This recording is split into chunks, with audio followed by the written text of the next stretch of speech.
Dahil pa rin sa kakulangan ng mga silid-aralan, nagpapatupad ng 3 shift ng klase. Isa po dyan ang F. Torres High School sa Gagalangin sa Betondo, Manila. Balikan po natin ang eskwelahan na yon. Narito po ngayon, live, si Tricia Zafra. Tricia? Mike, alas 7 ngayong gabi, nag-uwian na yung last batch ng mga estudyanteng pumasok ngayong araw dito sa F. Torres High School sa Gagalangin, Tondo. At dahil gabi na, Mike, bilin sa kanila ng pulisya huwag nang magpunta kung saan-saan at kung maaari dumiretso na sa kanilang mga bahay. Mahigit 5,000 ang estudyante ng F. Torres High School mula grade 7 hanggang grade 10. Wala silang grade 11 enrollees dahil hindi kaya ng kapasidad ng eskwelahan. Ang mahigit 1,000 raw nilang grade 10 graduates noong nakaraang taon, tinulungan nilang makakuha ng voucher mula DepEd at naihanap ng mga mapapasukang ibang paaralan. Meron kaming lot na nakita doon sa ensyo.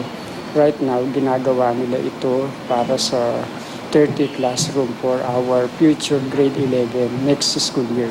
Para masulit ang kasalukuyang 75 classrooms, nagpapatupad ang eskwelahan ng blocking system sa 60 mga silid-aralan. 45 estudyante pataas ang bilang kada klase. Kada 4 na oras o okupahan ng isang batch ng mga estudyante ang isang classroom para sa 4 na subject. Pagkatapos nito, magpapalit ulit ng classroom para sa susunod na 4 na oras. 7 a.m. to 11 a.m., 11 a.m. to 3 p.m. at 3 p.m. to 7 p.m. ang oras ng gamit ng mga classroom para sa academic subjects. Ang natitirang 15 ay inilaan sa non-academic, laboratory o workshop subjects. Pagpapasok ng 7, ang first block ay yung first 4 subject. Math, Filipino, English, Araling Panlipunan. Nakahouse sila sa isang room, tapos yun ang palitan for 4 hours.